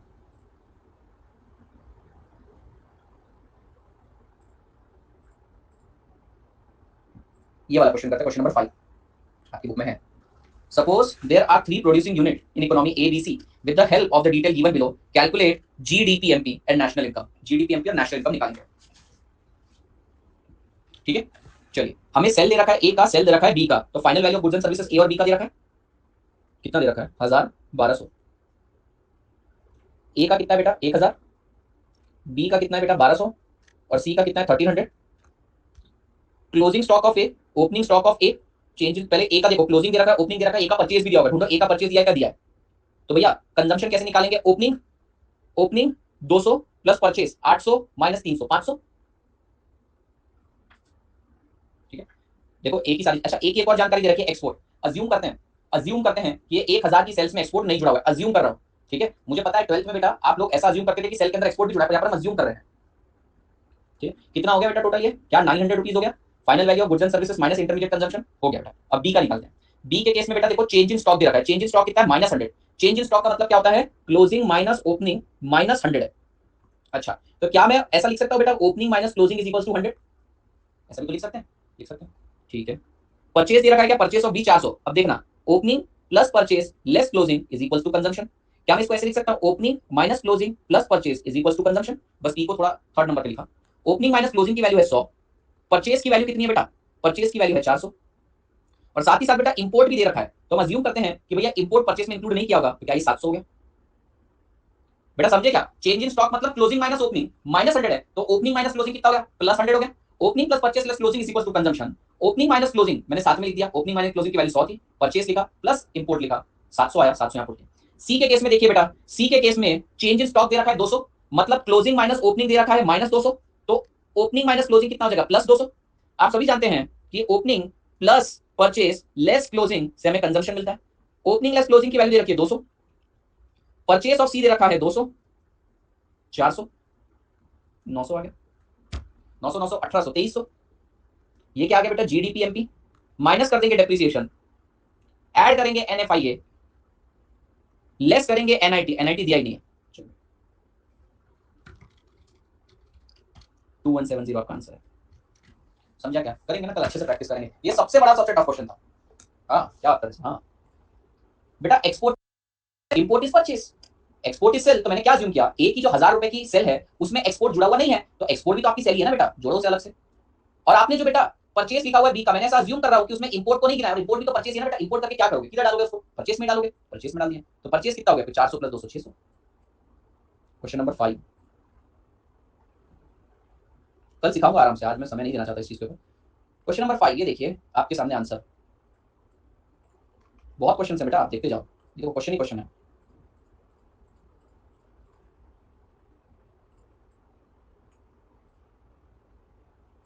हम्म 30-40 पेज की नोटबुक लग जाएगी आपको, एफएम में लिखना चालू कर देना।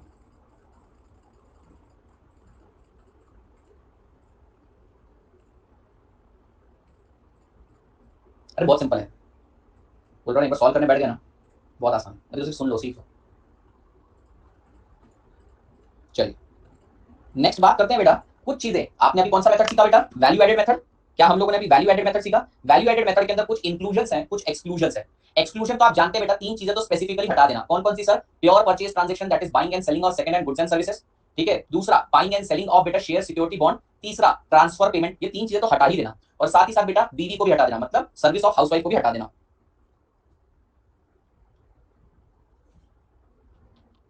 कुछ इंक्लूजन भी है सर, इंक्लूजन मतलब बेटा मतलब ये ऐसी चीजें हैं जो गवर्नमेंट बोलती है तुम खुद इंक्लूड करो, हमारे पास इसका डेटा नहीं है, जैसे कि प्रोडक्शन फॉर सेल्फ कंजम्पशन, घर के पिछवाड़े में तुम खाना बना रहे हो बेटा, मतलब सब्जियां उगा रहे हो, अब गवर्नमेंट को तो पता चल नहीं रहा है, तो बोल रहे हैं अगर तुम सेल्फ कंजम्पशन के लिए कुछ प्रोडक्शन कर रहे हो तो वो डाल दो, for example vegetation grown in the backyard of the house shell also be included, government को डिक्लेयर कर दो, ठीक है।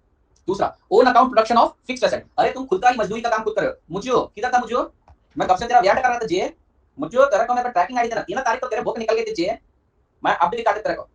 मेरे को कहीं से टेंशन हो रहा था तेरा बुक, मैं बोला निकला नहीं क्या, ये देखो स्क्रीन शॉट ले लो जी, आरडी लिख लो, इंडियन पोस्ट से गई है RD 6385757779 IN,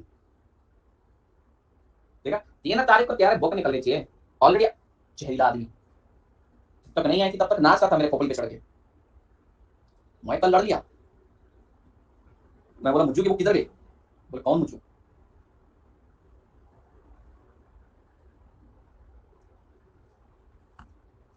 black and white ही ना बेटा वो। मैं यहाँ पे तुम्हारा जीवन कलर कर कितने सस्ते में देखा हूं मैं तुमको बुक, जरा सोचो बुक की कॉस्ट बढ़ानी पड़ेगी। RBML is proposing to sell 5 account, हाँ ठीक है, हाँ आर्बिट्राज बाकी बराबर, आर्बिट्राज के 4 क्वेश्चन ना, यस हमारे से वही पार्ट बाकी है एफएम में। आर्बिट्राज प्रोसेस है पूरा, सिखाना पड़ेगा आपको, एमएम अप्रोच से इंस्पायर्ड मैं करवाता हूँ, भूल गया था मैं ये चीज़, मैं एक्चुअली भूल गया था। लिमी फोटो फ्री प्रिंट आउट,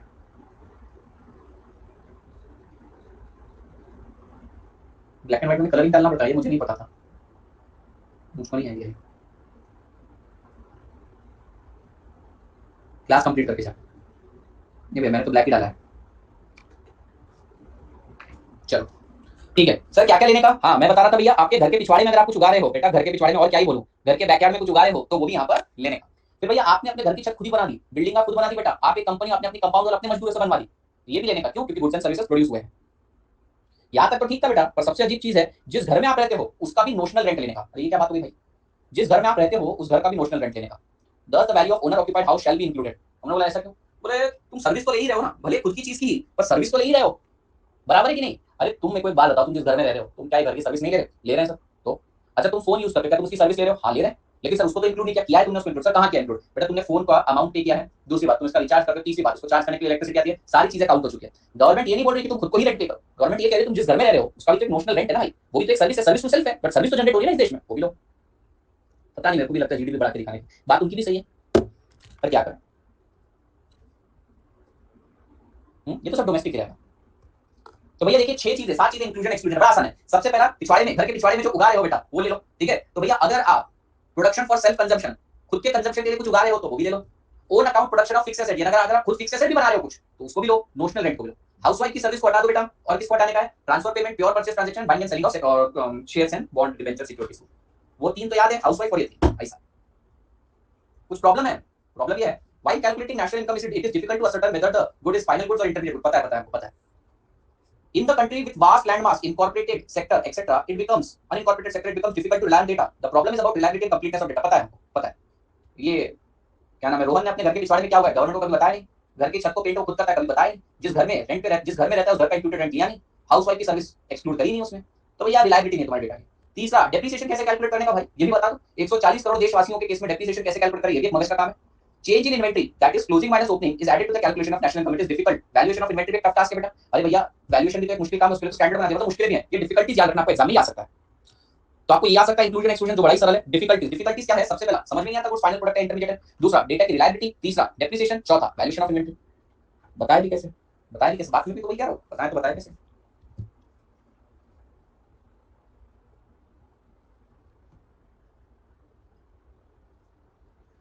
जिया तो जिया कैसे बिना के,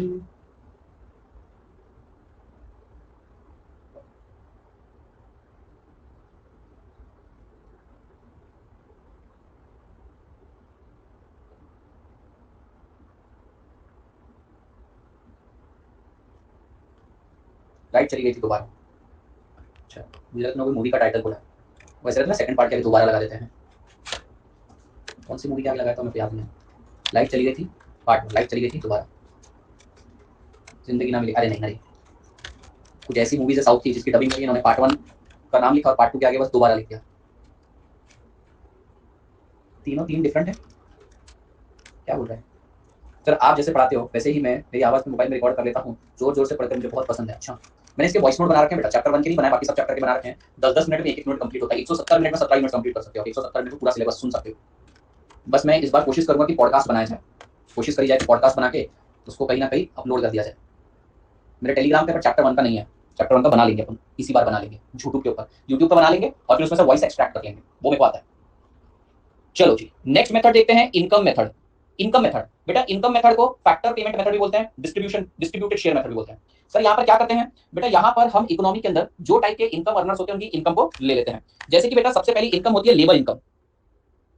लेबर इनकम एक होती है बेटा एंटरप्रेन्योर की ऑपरेटिंग सरप्लस, ये वाला वर्ड यूज कर रहा हूं मैं, ऑपरेटिंग सरप्लस। और तीसरी होती है मिक्स्ड इनकम। तो भैया देखिए, इकोनॉमी में से 3 टाइप की ही इनकम जनरेट होती है। या तो भैया आप किसी का काम कर रहे हो तो लेबर इनकम, या तो आप खुद मालिक हो, आपने आपकी प्रॉपर्टी रेंट पे दे रखी है, आपने बिजनेस कर रखा है, तो आपको मिलने वाली इनकम, ये मालिक को मिलने वाली इनकम है। और तीसरी है बेटा मिक्स्ड इनकम। सर ये मिक्स्ड इनकम क्या होती है? मिक्स्ड इनकम ऐसी इनकम रहती है जिसके अंदर लेबर इनकम और ऑपरेटिंग सरप्लस दोनों का समावेश होता है। फॉर एग्जांपल बेटा अरुण कारपेंटर है, अब बेटा वो मालिक भी है मजदूर भी है। मान लो बेटा वो प्लम्बर है, वो मालिक भी है मजदूर भी है, यानी भैया लेबर वाला भी काम खुद ही करेगा और मालिक भी खुद ही, सारा प्रॉफिट भी खुद ही ले जाएगा। समझो बेटा रोहन चाय वाला है, तो भैया ये मिक्स्ड इनकम में आएगा। मान लो तुम एक लॉयर हो, तो बेटा तुम लॉयर हो तो काम भी तुम कर रहे हो, प्रॉफिट जो बच रहा है वो भी तुम ले जा रहे हो, चालक मालक दोनों तुम हो। तो जो प्योरली लेबर इनकम, देखो लेबर इनकम में जॉब वाले जाते हैं, यहाँ पर बिजनेसमैन जाते हैं, और यहाँ पर बाकी वो जो दोनों एरिया में नहीं जाते उनको यहाँ पे क्लासिफाई कर देते हैं, कारपेंटर, लॉयर, सीए, प्लम्बर, ठीक है, ड्राइवर वगैरह। जैसे मैं आऊंगा मिक्स्ड इनकम में, अन अकेडमी का अगर एडमिनिस्ट्रेशन डिपार्टमेंट में कोई इंप्लॉय है तो वो लेबर है, उनको फिक्स रेम्यूनरेशन मिल रहा है, वो लेबर है। अन अकेडमी के जो ओनर है उनकी इनकम ऑपरेटिंग सरप्लस में जाती है। और भैया मिक्स्ड इनकम में कौन आता है? मिक्स्ड इनकम हमारे जैसे लोग, भैया काम भी खुद कर रहे हैं, प्रॉफिट भी खुद ही ले जा रहे हैं, हम आते हैं मिक्स्ड। मतलब हम ये दोनों जगह क्लासिफाई नहीं हो सकते। सर गलती से ऑपरेटिंग सरप्लस वाला मिक्स्ड इनकम में चला गया तो फर्क क्या पड़ता है? वैसे भी तो तीनों को ऐड ही करना है, हमने तो सिर्फ क्लासिफिकेशन करके बताया, थोड़ा आसानी होगी, ईज होगी इसलिए। तो भैया इनकम मेथड में हम क्या करेंगे, इन तीनों की इनकम को ऐड करने पर, इनकी इनकम को ऐड करना इतना आसान नहीं है, वही एक टास्क है जिसको भी हम समझेंगे। सबसे पहले हम बेटा लेबर इनकम को समझेंगे। लेबर मतलब क्या होता है? लेबर मतलब बेटा मैंने आपको फाउंडेशन में बताया, फिजिकल या मेंटल एक्सर्शन करने पर जो आपको रेम्यूनरेशन मिलता है उसको बोलते हैं लेबर। तो आइए लेबर के ऊपर चर्चा करते हैं।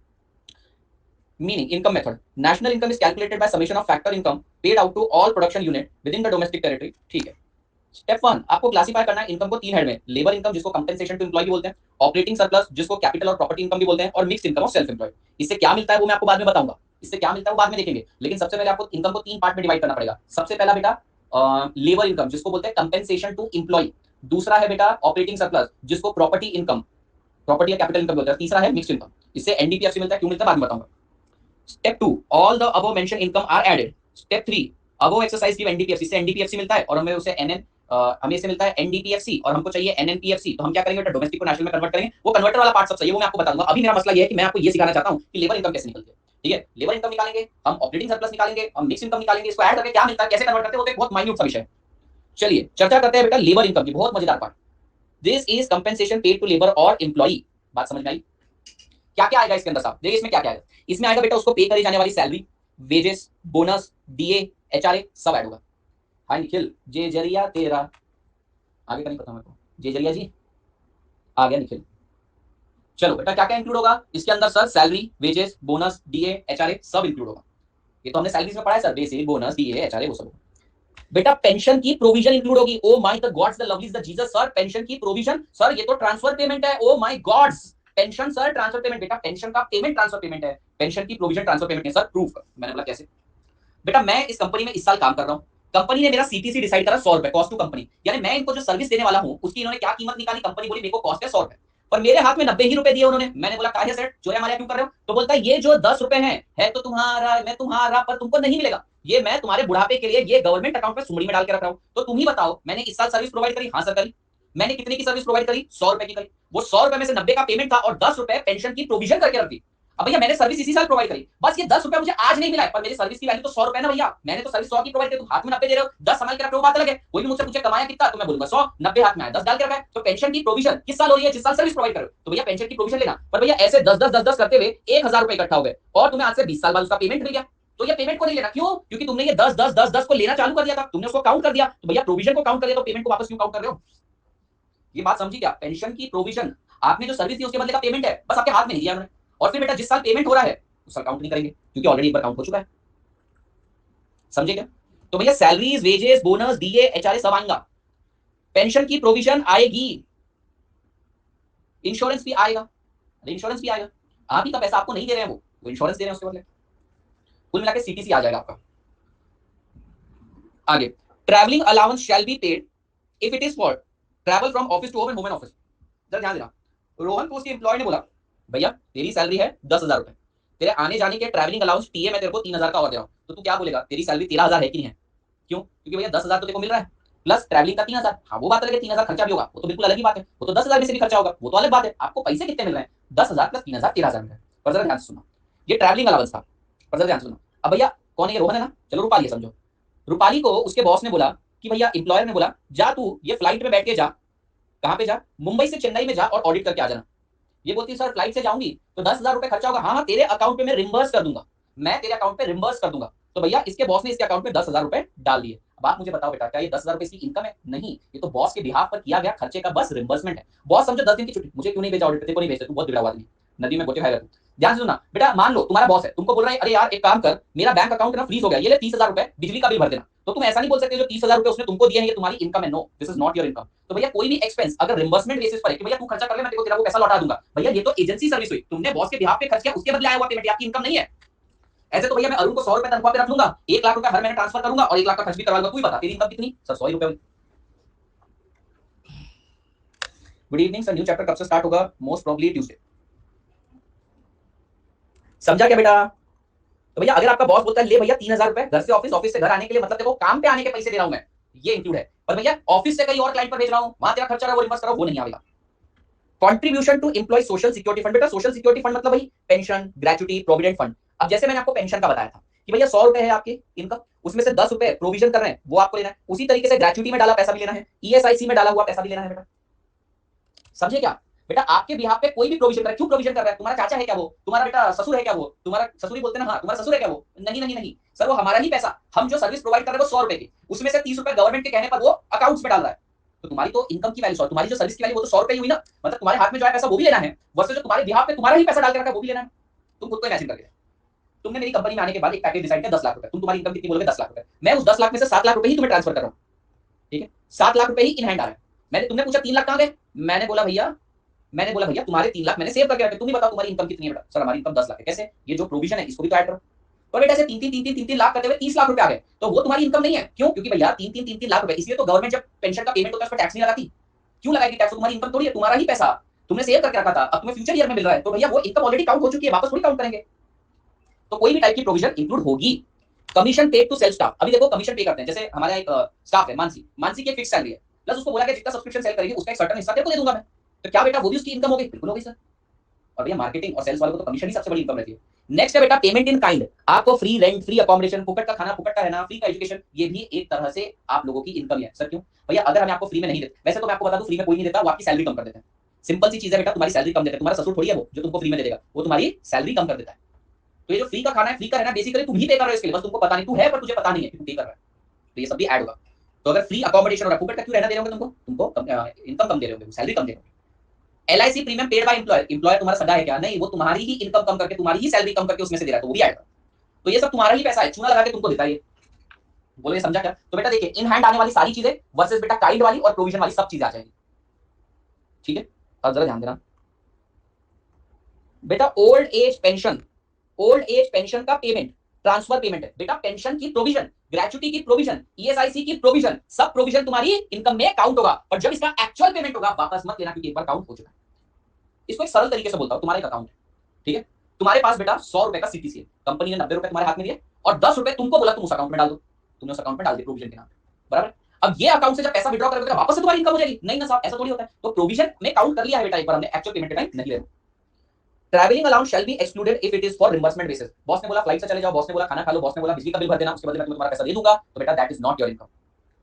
Contribution of employee, oh my the gods sir, अगर एम्प्लॉई कंट्रीब्यूशन करता है सोशल सिक्योरिटी फंड में, यानी एम्प्लॉई देता है, तो वो इंक्लूड मत करना। सर ये तो समझ में नहीं, आपने कंफ्यूज कर दिया। अब जरा ध्यान से सुनना, बहुत अच्छा कॉन्सेप्ट है, हमारे पास समय की कमी हो रही है बेटा। मान लो आपका कॉस्ट टू कंपनी कितना है? 100 रुपए। सीटीसी कितना है बेटा? 100 रुपए, यानी कंपनी ने तुम्हें 100 रुपए पे रखा। अब इसमें से कंपनी ने क्या किया बेटा? टैक्स को छोड़ दो 2 मिनट के लिए। बेटा कंपनी ने क्या किया? 20 रुपए इंप्लॉयर ने कट के भर दिए सोशल सिक्योरिटी फंड में, और तुम्हारे हाथ में कितने दिए? 80। तो तुम्हारी इनकम कितनी है? सर हमारी इनकम है 80 जो इन हैंड आई है, और 20 जो कंट्रीब्यूशन किया, 80 प्लस 20। अब भैया तुमने इसके अंदर बोला मैं बहुत कंजर्वेटिव इंसान हूं, मैं 20 रुपए और डालूंगा सोशल सिक्योरिटी फंड में, 60 रुपए ही खर्चा करूंगा। प्रूडेंट आदमी, कंजर्वेटिव प्रूडेंट आदमी। तुम बोले मैं 60 ही खर्चा करूंगा, 20 को और डाल देता हूं। तो तुमने क्या देखा भैया? Contribution to social security fund वो इनकम में ऐड करते हैं, तो इसको भी ऐड कर दूं? मत करो ऐड।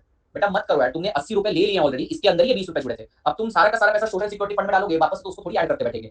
तुम्हारे को 100 रुपए में रखा कंपनी ने, 80 रुपए तुम्हारे हाथ में दे दिए, 20 रुपए इंप्लॉयर ने कंट्रीब्यूट कर दिया, ठीक है, इंप्लॉयर ने दे दिए, इंप्लॉयर का कंट्रीब्यूशन आ गया बेटा। तो याद रखना, इंप्लॉयर तुम्हारा सगा नहीं है, वो तुम्हारी इनकम कम करके तुम्हारे हाथ में दे रहा है, तो उसके द्वारा किया गया सारा कंट्रीब्यूशन आएगा। अब तुम्हारे हाथ में 80 आ गए, अब तुमने 80 रुपए ले लिए, अब इसमें से 20 रुपए तुमने फिर से कंट्रीब्यूट कर दिए, तो उसको दोबारा मत लेना, क्योंकि भैया तुमने अपनी इनकम कैलकुलेट करते टाइम 80 ले लिए थे, उसमें 20 रुपए ऑलरेडी जुड़े हुए थे। तो बेटा सीधी बात, नो बकवास, इंप्लॉयर के सारे कंट्रीब्यूशन आएंगे, इंप्लॉई का कंट्रीब्यूशन नहीं आएगा, वो डबल काउंटिंग कर देगा। ये बहुत एक डिटेल एनालिसिस करके बता रहा हूं, हर क्वेश्चन के अंदर ये बोलो, इंप्लॉयर का कंट्रीब्यूशन हर जगह आएगा, इंप्लॉई का कंट्रीब्यूशन कहीं नहीं आएगा। समझा क्या? हाँ बिल्कुल। Interest free loan given to employ, बेटा मैंने तुमको 10 लाख रुपए का लोन दे दिया, मैंने बोला इंटरेस्ट देने की कोई सर, ये 10 लाख रुपए तुम्हारी इनकम हो गई क्या? नहीं सर, ये तो उधारी है, उधारी आपकी इनकम थोड़ी होती है।